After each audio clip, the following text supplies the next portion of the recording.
নমস্কাৰ এই মুহূৰ্তত আহি পৰিছে সন্ধিয়াৰ কেইবাটাও গুৰুত্বপূৰ্ণ খবৰ আজি 21 মাৰ্চ অসমৰ লগতে ভাৰতৰ বিভিন্ন প্ৰান্তৰ পৰা সন্ধিয়াৰ কেইবাটাও খবৰ একেলগে যুগুতোৱা হৈছে এই মুহূৰ্তত জনাই আছো সন্ধিয়াৰ গুৰুত্বপূৰ্ণ খবৰ পবিত্ৰ ঈদৰ দিনটোতে এটা ভাল লগা দৃশ্য দেখিবলৈ পোৱা গৈছে ঈদগাহ ময়দানত নামাজীৰ ওপৰতে বৃহৎ পুষ্পবৃষ্টি দিয়া হৈছে এই মুহূৰ্তত এটা গুৰুত্বপূৰ্ণ খবৰ আজি পবিত্ৰ ঈদৰ দিন ইছলাম ধৰ্মাৱলম্বী লোকসকলৰ পবিত্ৰ ঈদ আৰু ঈদৰ দিনটোতে এটা ভাল লগা মুহূৰ্ত একেলগে হাজাৰ হাজাৰ লোকে একেলগে নামাজ আদায় কৰিছে আৰু ঈদৰ নামাজ আদায় কৰি থকাৰ নামাজীৰ ওপৰতে হঠাৎ পৰিছে পুষ্পবৃষ্টি শ শ নামাজী আদায় কৰি আছিল নামাজ আৰু সেই সময়তে এটা ভাল লগা দৃশ্য দেখিবলৈ পোৱা গৈছে হঠাৎ অট্টালিকাৰ ওপৰৰ পৰা হল ফুলৰ বৰষুণ গুৰুত্বপূৰ্ণ খবৰ ৰাজস্থানৰ হিন্দু সমাজে জয়পুৰ ঈদগাহত ছটিয়াইছে ফুল এক অনন্য নিদৰ্শন দেখিবলৈ পোৱা গৈছে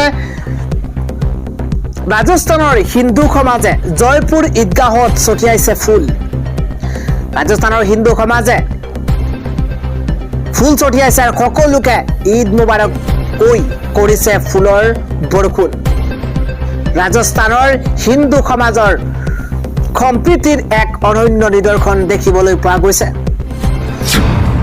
পৰৱৰ্তী কোনখন ৰাজ্যত অসমীয়া মানুহ গৈ এমপি হ'ব পাৰিছে বনিয়াৰ ওচৰত বিজেপি বিক্ৰী হৈ গৈছে ইআইডিফৰ এইগৰাকী মুজিবুৰ ৰহমানে এইদৰে মন্তব্য কৰা পৰিলক্ষিত হৈছে পৰৱৰ্তী খবৰটো হৈছে জৰুৰী যদি কাম নাথাকে আপুনি ঘৰৰ পৰা বাহিৰ নহ'ব কিয়নো বানত বুৰিছে এতিয়া যোৰাবাট এই মুহূৰ্তত গুৰুত্বপূৰ্ণ খবৰ জৰুৰী কাম নাথাকিলে ঘৰৰ পৰা বাহিৰ নহ'ব কিয়নো গুৱাহাটীৰ যোৰাবাটতে ভয়ংকৰ দৃশ্য দেখিবলৈ পোৱা গৈছে ঈদৰ দিনাই গুৱাহাটী মহানগৰীত বতৰে দিছে বিধি পতালি ৰাজ্যৰ ভিন্ন প্ৰান্তত আকাশ ঘাইকৈ ডাঙৰীয়া হৈছে আৰু গুৱাহাটীৰ যোৰাবাটত দেখিবলৈ পোৱা গৈছে ভয়ংকৰ দৃশ্য ভয়ংকৰ বানত বুৰিছে যোৰাবাট এই মুহূৰ্তত ডাঙৰ খবৰ বছৰৰ প্ৰথমটো কৃত্ৰিম বানত বুৰিছে যোৰাবাট এজাক মুখলধাৰ বৰষুণৰ পিছতেই যোৰাবাটৰ ঘাইপথত বান পৰিস্থিতি ৰাষ্ট্ৰীয় ঘাইপথত 1.5 ফুট পৰ্যন্ত পানী হৈছে কৃত্ৰিম বানে জলাকলা খুৱাইছে যোৰাবাটত নিশাৰ ভাগলৈ বৰষুণৰ প্ৰকোপ নকমিলে তীব্ৰ যান জঁটৰ আশংকা প্ৰকাশ কৰা হৈছে এটা ব্ৰেকিং নিউজ এজাক মুখলধাৰ বৰষুণৰ পাছতে যোৰাবাটৰ ঘাইপথত ভয়ংকৰ বান পৰিস্থিতি জনাইছো সেই খবৰ ৰাষ্ট্ৰীয় ঘাইপথত এককাল পৰ্যন্ত কৰবাত পানী হোৱা পৰিলক্ষিত হৈছে কিয়নো গুৱাহাটী মহানগৰীতে এজাক বৰষুণৰ পিছতে কাণ্ড সদায় সংঘটিত হয় নিশাৰ ভাগলৈ বৰষুণৰ প্ৰকোপ যদি নকমে তেন্তে যোৰাবাটত তীব্ৰ যান জঁটৰ সূচনা হোৱাৰ আশংকা জনাইছো পৰৱৰ্তী খবৰ ঈদৰ পূৰ্বে সম্পূৰ্ণৰূপে বন্ধ কৰা হল মছজিদৰ দুৱাৰ শ শ নামাজী এতিয়া কান্দি উঠিছে এই মুহূৰ্তত বিগ ব্ৰেকিং ডাঙৰ খবৰ কাঢ়ি লোৱা হৈছে ঐতিহাসিক মছজিদ আৰু ঈদৰ পূৰ্বে বন্ধ কৰি দিয়া হৈছে মছজিদৰ দুৱাৰ এটা ব্ৰেকিং নিউজ আজি কান্দি শ শ লোকে আদায় কৰিছে জুমাৰ নামাজ বিগ ব্ৰেকিং ডাঙৰ খবৰ আল আকছা মছজিদৰ দুৱাৰ বন্ধৰ পাছতেই কান্দোন এবাৰ নামাজীৰ ইজৰাইলে ঈদৰ পূৰ্বে নিৰাপত্তাৰ বাবে বন্ধ কৰি দিলে আল আকছা 1967 চনৰ পিছত প্ৰথমবাৰৰ বাবে ঈদত বন্ধ কৰা হল এই মছজিদটো ইছলাম ধৰ্মী ৰাইজৰ মাজত সৃষ্টি হৈছে তীব্ৰ ক্ষোভ জেৰুজালেমৰ মুছলমানৰ বাবে অন্যতম পবিত্ৰ স্থল আল আকছা আজি শ শ লোকে মছজিদৰ দুৱাৰত আদায় কৰিলে ঈদৰ নামাজ এই ৰমজান আমাৰ বাবে দুখ আৰু যন্ত্ৰণাদায়ক বুলি মন্তব্য এয়া বিশ্বৰ মুছলমানৰ বিপৰ্যয় আখ্যা দিয়া হৈছে 28 ফেব্ৰুৱাৰীৰ পৰা ইজৰাইলে বন্ধ কৰিছে ধৰ্মীয় স্থান ইৰাণৰ সৈতে হোৱা যুদ্ধৰ পাছৰে পৰা জেৰুজালেমত সকলো বন্ধ লগতে জনাইছো আন এটা ডাঙৰ খবৰ দুবুৰী বৰপেটাত এক অভিলেখ সংখ্যক ভিৰ আজিৰ দিনটোত এটা ভাল লগা পৰিৱেশ এই মুহূৰ্তত ক'ব লাগিব কিয়নো ওলাই আহিছে হাজাৰ হাজাৰ লোক নামাজ আদায় কৰিবলৈ মছজিদত শ শ নামাজী এই মুহূৰ্তত গুৰুত্বপূৰ্ণ খবৰ কোকাৰপাত ঈদ উল ফিতৰৰ সমূহীয়া নামাজৰ দৃশ্য বৰপেটাৰ সৰ্ববৃহৎ ঈদগাহ ময়দান মাছ দিয়া চেঙা কুকাৰপাৰ ময়দান আৰু ময়দানত নামাজত অংশগ্ৰহণ কৰিছে হাজাৰ হাজাৰ লোকে। পুৱাৰে পৰা এক উখল মাখল পৰিৱেশৰ সৃষ্টি হৈছে। বিশ্ব শান্তিৰ বাবে দোৱা প্ৰাৰ্থনা আল্লাহৰ ওচৰত আজিৰ দিনটোত ধুবুৰীৰ বালুচৰৰ ঈদগাহ ময়দানত শ শ লোক ইজনে সিজনক আলিংগন কৰি জনাইছে পবিত্ৰ ঈদৰ শুভেচ্ছা। সমূহীয়া নামাজৰ পিছতেই বিশ্ব শান্তিৰ বাবে দোৱা প্ৰাৰ্থনা কৰা হৈছে। পৰৱৰ্তী খবৰটো হৈছে ঈদৰ দিনা হিজাব পৰিধান কৰি ওলাই আহিছে মুছলমান মহিলা। এই মুহূৰ্তত বিগ ব্ৰেকিং নিউজ। বিশ্বত মুছলমানক কৰা অত্যাচাৰৰ বিৰোধিতা কৰা হৈছে। বিশ্বত মুছলমানক কৰা অত্যাচাৰৰ বিৰোধিতা কৰা হৈছে। এই মুহূৰ্তত বিগ ব্ৰেকিং নিউজ। ইৰাণৰ ওপৰত অত্যাচাৰ চলাইছে আমেৰিকাই। ইৰাণৰ সমৰ্থনত জম্মু কাশ্মীৰৰ ৰাজপথ কঁপাইছে মুছলমান মহিলাই। এটা ডাঙৰ খবৰ, আমেৰিকা ইজৰাইলৰ বিৰোধিতাৰে মুছলমান মহিলাৰ হাল্লাবোল। হাতত খেমেনিৰ ফটো লৈ আৰম্ভ কৰিছে প্ৰতিবাদ। শ্ৰীনগৰৰ চিয়া মুছলমানৰ বিশাল ৰেলী। এটা গুৰুত্বপূৰ্ণ খবৰ, ঈদৰ দিনা হিজাব পৰিধান কৰি ওলাই আহিছে মুছলমান মহিলা।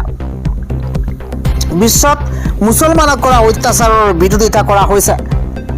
ইৰাণৰ ওপৰত অত্যাচাৰ চলাইছে আমেৰিকাই। এই মুহূৰ্তৰ ডাঙৰ খবৰ জনোৱাৰ চেষ্টা কৰিছো। ইৰাণৰ ওপৰতে অত্যাচাৰ চলাইছে মহিলাৰ আৰু আজি প্ৰতিবাদ কৰিছে হাজাৰ হাজাৰ মহিলাই। আন এটা পলিটিকেল খবৰ জনাইছো। বিজেপিলৈ আহি মই আচৰিত হৈ গৈছো। কোনে মন্তব্য কৰিছে এই মুহূৰ্তত জনাইছো। বিজেপিৰ সাংগঠনিক শক্তি দেখি মই অভিভূত হৈছো। আমি জনোৱাৰ চেষ্টা কৰিছো। মোৰ হাতৰ আঙুলিত ধৰি বিজেপিয়ে মোক লৈ যাব লাগিব। সময় তাকৰ, যৌথভাৱে আমি কাম কৰিম। কোনে মন্তব্য কৰিছে জনাইছো। সময় হৈছে তাকৰ আৰু যৌথভাৱে আমি কাম কৰিম। ৰাজনীতিত পাক ঘূৰণি আহি কৰ খুটি কলৈ যায় ঠিক নাই। ৰাজনীতিত পাক ঘূৰণি আছেই আৰু কৰ খুটি কলৈ যায় তাৰ কোনো ঠিকনা নাই। প্ৰতিদ্বন্দ্বী হলেও মীৰা বৰঠাকুৰৰ সৈতে সম্পৰ্ক বজাই ৰাখিম। বিজেপিৰ শক্তি দেখি অভিভূত হৈ পৰিছে এতিয়া বিজেপি নেতা প্ৰদ্যুৎ বৰদলৈ দৰে মন্তব্য কৰা পৰিলক্ষিত হৈছে। জনাইছো আন এটা আন্তঃৰাষ্ট্ৰীয় খবৰ। মধ্যপ্ৰাচ্যৰ যুদ্ধৰ ভয়ংকৰ প্ৰভাৱ পৰিছে বিশ্বত। মধ্যপ্ৰাচ্যৰ যুদ্ধৰ ভয়ংকৰ প্ৰভাৱ পৰিছে বিশ্বত। এই মুহূৰ্তত এটা বিগ ব্ৰেকিং। আন্তঃৰাষ্ট্ৰীয় বজাৰত বৃদ্ধি হৈছে খাৰুৱা তেলৰ দাম। প্ৰিমিয়াম পেট্ৰলৰ দাম বৃদ্ধি। এইবাৰ IOCLৰ প্ৰতি লিটাৰ প্ৰিমিয়াম পেট্ৰলত 2 টকাকৈ বৃদ্ধি কৰা হৈছে। প্ৰতি লিটাৰ প্ৰিমিয়াম পেট্ৰলত 2 টকাকৈ বৃদ্ধি কৰা হৈছে। এই মুহূৰ্তত গুৰুত্বপূৰ্ণ খবৰ, IOCLে ঘোষণা কৰিছে তেলৰ নতুন নিৰিখ। মধ্যপ্ৰাচ্যৰ যুদ্ধৰ ভয়ংকৰ প্ৰভাৱ এতিয়া বিশ্বত। আন্তঃৰাষ্ট্ৰীয় বজাৰত বৃদ্ধি খাৰুৱা তেলৰ দাম। প্ৰতি লিটাৰৰ প্ৰিমিয়াম পেট্ৰলত 2 টকাকৈ বৃদ্ধি। পৰৱৰ্তী খবৰ, গুৱাহাটী মহানগৰীত দিন দুপৰতে ডকাইতিৰ কাণ্ড সংঘটিত হৈছে। এগৰাকী মহিলাৰ পৰা পিস্তল দেখুৱাই কাঢ়ি নিছে সোণৰ চেইন। উজান বজাৰৰ বাৰোৱাৰী মন্দিৰৰ সমীপত এই ভয়ংকৰ ডকাইতি কাণ্ড সংঘটিত হৈছে। 50ৰ ঊৰ্ধৰ মহিলাৰ ডিঙিৰ পৰা চেইন কাঢ়ি নিছে ডকাইতে। ভুক্তভোগী মহিলাগৰাকীৰ নাম ভানু নাথ বুলি ইতিমধ্যে জানিব পৰা গৈছে। স্বাস্থ্য পৰীক্ষাৰ বাবে চাংচাৰীৰ পৰা জীয়ৰীৰ ঘৰলৈ আহিছিল মহিলাগৰাকী। ৰঙা টি-চাৰ্ট পৰিধান কৰি আহিছিল দুৰ্বৃত্তৰ দলটো।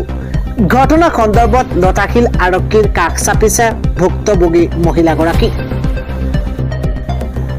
লগতে জনাইছো আন এটা পলিটিকেল ডাঙৰ খবৰ। বিজেপিৰ দ্বিতীয়খন প্ৰাৰ্থী তালিকা প্ৰকাশ পাইছে। চিচি বৰগাঁৱত দলটোৰ প্ৰাৰ্থী হ'ব জীৱন গগৈ। দলগাঁৱতো বিজেপিয়ে দিছে প্ৰাৰ্থিত্ব। সমষ্টিটোত বিজেপিৰ প্ৰাৰ্থী সুশ্ৰী কৃষ্ণ সাহা। প্ৰথম তালিকাত বিজেপিয়ে প্ৰকাশ কৰিছিল 88 গৰাকীকৈ প্ৰাৰ্থীৰ নাম। দলগাঁৱতো বিজেপিয়ে দিছে প্ৰাৰ্থিত্ব। সমষ্টিটোত বিজেপিৰ প্ৰাৰ্থী কৃষ্ণ সাহা। প্ৰথম তালিকাত 88 গৰাকী প্ৰাৰ্থীৰ নাম প্ৰকাশ কৰিছিল বিজেপিয়ে। দ্বিতীয় তালিকাত প্ৰকাশ কৰিছে দুজন প্ৰাৰ্থীৰ নাম 126টা সমষ্টিৰ ভিতৰত 90টাতে প্ৰদান কৰিছে বিজেপিয়ে প্ৰাৰ্থিত্ব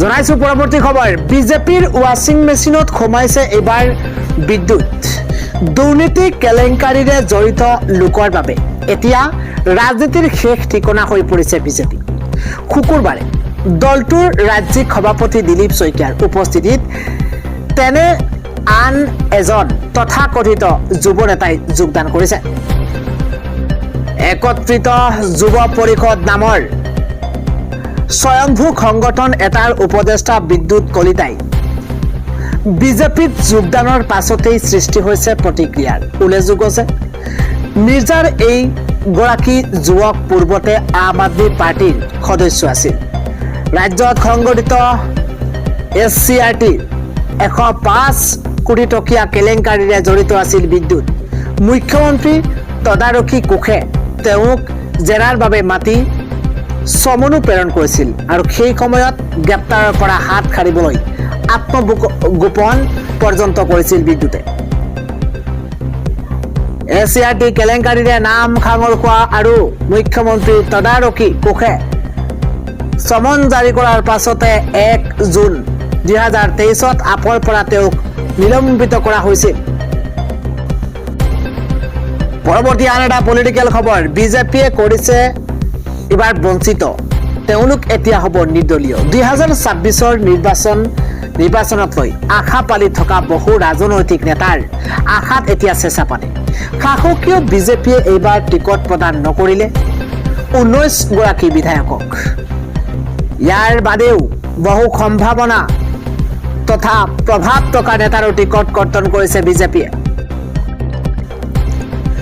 2026ৰ নিৰ্বাচনত বিজেপিয়ে 19 গৰাকী বিধায়কৰ লগতে বহু প্ৰভাৱশালী নেতাক টিকট দিয়া নাই টিকট নিদিলে ৰাজ্যৰ ৰাজনীতি এতিয়া দুমুহা আৰম্ভ হৈছে গেৰুৱা দলটোত দশক ধৰি কাম কৰি থকা পুৰণি নিষ্ঠাবান নেতা কৰ্মীক কৰা বঞ্চনাই ইতিমধ্যে তীব্ৰ ক্ষোভৰ সৃষ্টি কৰিছে দলীয় নেতৃত্বক প্ৰত্যাহ্বান জনাই এতিয়া এইসকলৰ অধিকাংশই 2026ৰ ৰণক্ষেত্ৰত বিকল্প চিন্তাৰে যুঁজিবলৈ সাজু হৈছে 2026ৰ নিৰ্বাচনক লৈ আশা পালি থকা বহু ৰাজনৈতিক নেতাৰ আশা চেঁচা পানী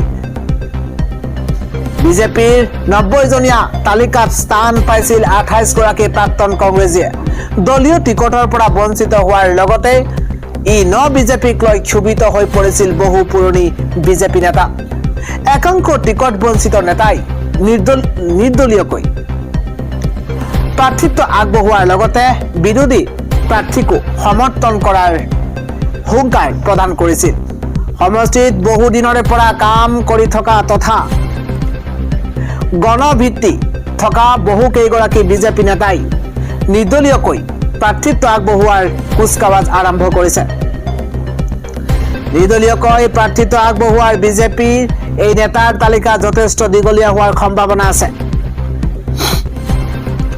দলত বিদ্ৰোহ ঘোষণা কৰি এইবাৰৰ নিৰ্বাচনত নিৰ্দলীয়ভাৱে প্ৰাৰ্থিত্ব দিয়াৰ কথা ৰাজহুৱা কৰা প্ৰথমগৰাকী বিজেপিৰ জ্যেষ্ঠ নেতা হৈছে জয়ন্ত দাস দিছপুৰ সমষ্টিত 5 বাৰকৈ বিজেপিৰ টিকটৰ পৰা বঞ্চিত হোৱা এই নেতাগৰাকীয়ে 2026ত দলে টিকট দিব বুলি নিশ্চিত হৈ আছিল কিন্তু শেষ মুহূৰ্তত এই সমষ্টিৰ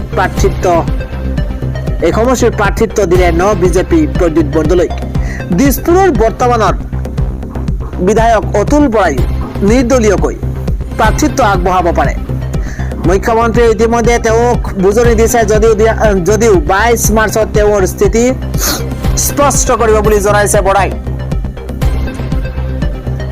সমষ্টিটোত যথেষ্ট জনপ্ৰিয়তা থকা বৰাক নিৰ্দলীয়কৈ প্ৰাৰ্থিত্ব আগবঢ়োৱাৰ বাবে বহু সমৰ্থকে জোৰ দিছে বুলি খবৰ আহিছে নৱগঠিত ৰঙানদী সমষ্টিত এইবাৰ প্ৰাৰ্থিত্ব পাইছে ঋষিৰাজ হাজৰিকাই বিগত কিছুদিনৰ পৰা সমষ্টিটোত অতি সক্ৰিয়তাৰে হাজৰিকাই কাম কৰি আছিল যদিও নৱগঠিত সমষ্টিটোত অতি পুৰণি তথা নিষ্ঠাবান এগৰাকী কৰ্মী আছিল গহীন বৰাই এই সমষ্টিটোৱে আগুৰি থকা এলেকাত দলৰ বেয়া দিনৰ পৰাই কাম আহিছিল। এইবাৰ ৰঙানদীত প্ৰাৰ্থিত্বৰ অন্যতম দাবীদাৰ আছিল গহীন বৰা। সাংসদ প্ৰদান বৰুৱাৰ অতিকৈ ঘনিষ্ঠ গহীন বৰাই এইবাৰ টিকট পাম বুলিয়েই সমষ্টিটোত এক প্ৰকাৰৰ প্ৰচাৰ অব্যাহত ৰাখিছিল। কিন্তু শেষ মুহূৰ্তত তেওঁ টিকট লাভ নকৰিলে। টিকট লাভ নকৰাৰ পাছতেই গহীন বৰাই সামাজিক মাধ্যমত লিখিছিল, ৰজাই ভাল দেখা যাক, হাতী ঘোঁৰা নালাগে তাক। দলীয় নেতৃত্বৰ বিৰুদ্ধে ক্ষোভ উজাৰি সমষ্টিটোৰ পুৰণি বিজেপি নেতাগৰাকীও ৰঙানদীত হ'ব পাৰে নিৰ্দলীয় প্ৰাৰ্থী। বিপুৰীয়াৰ বৰ্তমানৰ বিধায়ক অমীয় কুমাৰ ভূঞাও এইবাৰ বঞ্চিত হ'ল টিকটৰ পৰা। বিজেপিৰ টিকট ঘোষণাৰ কেইঘণ্টামানৰ আগলৈকে আত্মবিশ্বাসী হৈ থকা ভূঞাৰ টিকট কৰ্তনৰ পাছতে সমষ্টিটোত বিজেপি দলৰ মাজত বিদ্ৰোহৰ আৰম্ভ হৈছে। অমীয় কুমাৰ ভূঞায়ো আওপকীয়াকৈ বিজেপি ভূপেন বৰাক টিকট প্ৰদান কৰাক লৈ অসন্তুষ্টি ব্যক্ত কৰিছে। দলীয় নেতা কৰ্মীসকলৰ সৈতে আলোচনা কৰি আগন্তুক সময়ত নিৰ্দলীয় হিচাপে বিপুৰীয়াত অমীয় কুমাৰ ভূঞাই নিৰ্বাচনত অৱতীৰ্ণ হ'লেও আচৰিত হ'বলগীয়া একো নাথাকিব। নিউ গুৱাহাটী সমষ্টিত প্ৰাৰ্থিত্ব ঘোষণাৰ ক্ষেত্ৰত সকলোকে হতচকিত কৰিছিল বিজেপিয়ে। চামগুৰিৰ বিজেপি বিধায়ক দীপুৰঞ্জন শৰ্মাক নিউ গুৱাহাটীত প্ৰাৰ্থিত্ব প্ৰদান কৰাৰ পাছতে দলৰ নেতা কৰ্মীসকলো আচৰিত হৈছিল। বৰ্তমানৰ বিধায়ক তথা অসম বিজেপিৰ প্ৰাক্তন সভাপতি সিদ্ধাৰ্থ ভট্টাচাৰ্যক বঞ্চিত হৈছিল টিকটৰ পৰা। অৱশ্যে ভট্টাচাৰ্যক সৈমান কৰাবলৈ সক্ষম হৈছে নেতৃত্ব। কিন্তু যিকোনো সময়তে নিউ গুৱাহাটী সমষ্টিত নিৰ্দলীয়কৈ প্ৰাৰ্থিত্ব আগবঢ়াব পাৰে পুৰণি বিজেপি নেতা শান্তনু ভৰালীয়ে। বহু বছৰৰ পৰা সমষ্টিটোত কাম কৰি থকা শান্তনু ভৰালীয়ে যদি নিৰ্বাচনত অৱতীৰ্ণ হয় তেন্তে দীপুৰঞ্জন শৰ্মাৰ অংকত আউল লগাটো এক প্ৰকাৰৰ নিশ্চিত বুলিব পাৰি।